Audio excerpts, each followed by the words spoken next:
Pomfret মাছগুলো আমি আগের থেকেই নুন হলুদ মাখিয়ে রেখেছিলাম। এবার এক এক করে ভেজে নেব। এখানে মিক্সির মধ্যে লঙ্কা সর্ষে পেস্ট করে নেব। এই যে আমার পেস্ট করা হয়ে গেছে। এরপর এক এক করে মাছগুলো ভেজে তুলে রাখবো। দেখে নিচ্ছি। Welcome Trisha lifestyle. কেমন আছো সবাই? আশা করি সবাই ভালো আছো, আমিও ভালো আছি। এই যে এখানে আমার মাছ ভাজা হয়ে গেছে। কড়াইয়ের মধ্যে দুটো লঙ্কা দিয়ে দেবো, কাঁচা লঙ্কা, তারপর কালো জিরে দিয়ে দেবো, তারপর কেটে রাখা টমেটোগুলো কড়াইয়ের মধ্যে দিয়ে দেবো। টমেটোগুলো একটু নাড়াচাড়া করে স্বাদ মতো লবণ আর পরিমাণ মতো হলুদ আমি দিয়ে দেবো। তারপর ভালো করে ভেজে নেব।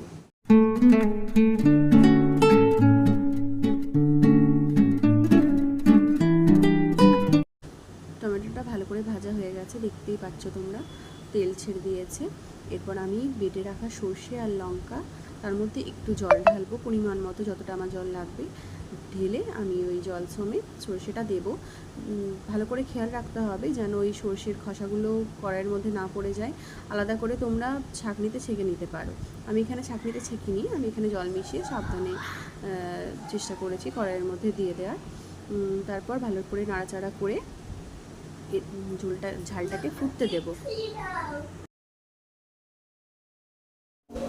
ঝালটা ফুটে উঠেছে, এরপর আমি একটা একটা করে মাছ ঝালটার মধ্যে দিয়ে দেব।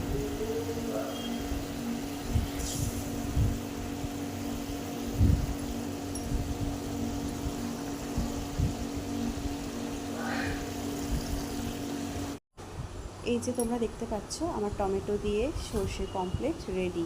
কেমন হয়েছে তোমরা অবশ্যই জানিও, আর পারলে আমার চ্যানেলটা সাবস্ক্রাইব করে দিও। Thank you.